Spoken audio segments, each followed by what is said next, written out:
જય માતાજી ગુરુકૃપા સેવા સમિતિ મહેન્દ્રનગરના ભક્તો તેમજ આજુબાજુની સોસાયટીના ભક્તો આશ્રમ સેવક સમુદાય દ્વારા 17 ફેબ્રુઆરીથી મોરબીના મહેન્દ્રનગર નજીક આવેલ રામધન આશ્રમ ખાતે શ્રી રામ કથા જ્ઞાન યજ્ઞનું આયોજન કરવામાં આવ્યું હતું।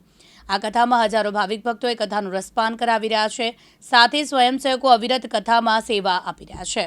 દેવાંગી, મારું નામ દેવાંગી છે। અમે અહીંયા રત્નેશ્વરી દેવીની કથાનો રસપાન કરીએ છીએ। ઘણા બહેનો આવે છે જે સેવામાં તત્પર રહે છે। સવારે વડીલો બેઠા રોટલા જે છે અમારે અહીંયા અન્નક્ષેત્ર ચાલુ છે। જેટલા લોકો આવે છે કથાનું રસપાન કરવા તે લોકો બધાને પ્રસાદનો લાભ મળે છે। પ્રસાદનો લાભ લઈ અને બધા ભાવિકો ભક્તો બધા પાછા અહીંયા જ વિશ્રામ કરે છે અને પાછું 3 વાગ્યાથી જે કથા ચાલુ સ્ટાર્ટ થાય છે તે ફરીથી બધા લોકો કથાનું રસપાન કરે છે અને ખૂબ મોટી સંખ્યામાં લોકો એકઠા થાય છે। અને તમારી બહેનોની ટીમ છે અને સેવા પણ કરે છે। હા, બહેનોની ટીમ છે અને રસોઈ બનાવવામાં બધા હેલ્પ કરે છે। બધા બહુ મોટે જે શારીરિક ફાળો આપે છે, કોઈ આર્થિક ફાળો આપે છે, જેવી જેની શક્તિ પ્રમાણે બધા ફાળો આપે છે પોતાનો। મારું નામ છે ખવજીભાઈ બચુભાઈ ઉંડારિયા। મારું ગામ નીતિ માંડલ છે।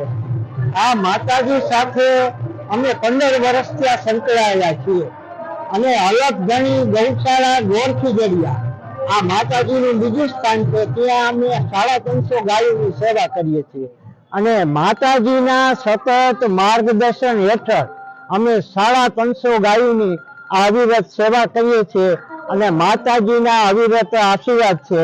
માતાજી પણ અહીંયા સર્વજ્ઞાતીય સમૂહ લગ્ન, વિવિધ પ્રવૃત્તિઓ અને અન્નક્ષેત્ર અહીંયા ચાલુ છે અને માતાજી જ્યારે નાના હતા ત્યારથી આવ્યા, ત્યારથી આ રામદેવ પીર ભગવાન મહારાજની સ્થાપના કરી અને એમના આશીર્વાદથી માતાજીની અવિરત સેવા અને આ સમૂહ લગ્ન સમિતિ અવનવા કાર્યક્રમ, ગરબા અને આ કથાના માધ્યમથી આ અન્નક્ષેત્રમાં જે રકમ થાય માતાજી વાપરે છે, એનો પોતાનો કોઈ જાતનો સ્વાર્થ નથી, એટલા નિખાલસ છે અને અવિરત આ રામધન આશ્રમમાં સેવા આપી રહ્યા છે।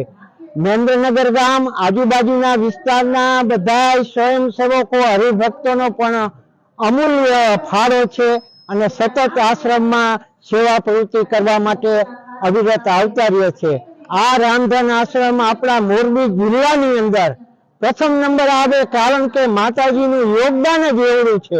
પોતે નિખાલસ છે, એમનો પોતાનો કોઈ સ્વાર્થ નથી અને અવિરત આવી નાની મોટી સેવાઓ બજાવતા રહે છે અને રામદેવજી મહારાજ માતાજીને આવા અખંડ પ્રવૃત્તિ ચાલુ રાખે અને શક્તિ આપે મા ઉમૈયા, એવી પ્રાર્થના કરી અને વિનંતી છે। જય માતાજી।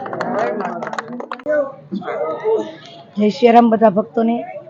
મોરબી રામધન આશ્રમ ખાતે જય માતાજી ગુરુકૃપા સેવા સમિતિ દ્વારા ભવ્ય રામકથાનું આયોજન કરવામાં આવ્યું છે। વ્યાસપીઠ પર રત્નેશ્વરી દેવી કથાનું રસપાન કરાવે છે। 9 દિવસીય કાર્યક્રમમાં પરમાત્માના જુદા જુદા પ્રસંગો ઉજવાશે, જેમાં એક દિવસ 108 લોટા રાંદલમાના, 108 કુંડી યજ્ઞ સાથે મેડિકલ કેમ્પ પણનું આયોજન કરવામાં આવ્યું છે। આ પ્રસંગે અનેક સંતો, મહંતો, આગેવાનો, સમાજ શ્રેષ્ઠીઓ પધારશે, તો બધાને લાભ લેવા વિનંતી છે અને ધર્મ જગતમાં આપણો ખૂબ ધર્મ, સનાતન ધર્મનું રક્ષણ થાય અને યુવાનોને તેમજ બધાને પ્રેરણા મળે એવી બધાને ભાવના વ્યક્ત કરું છું। અહીંયા હરિહર પણ ચાલુ છે, એ રીતે બધા પ્રસંગ ઉજવાશે। આ કથા કેટલા દિવસ સુધી ચાલુ રહેવાની છે? 17 તારીખથી સ્ટાર્ટ થઈ છે અને 25 તારીખ સુધી આ કથા ચાલશે। બપોરે 10 વાગે વિરામ થશે, 17 થી 25 સુધી। દેવ સનાડિયા, દિવ્યાંગ ન્યૂઝ, મોરબી।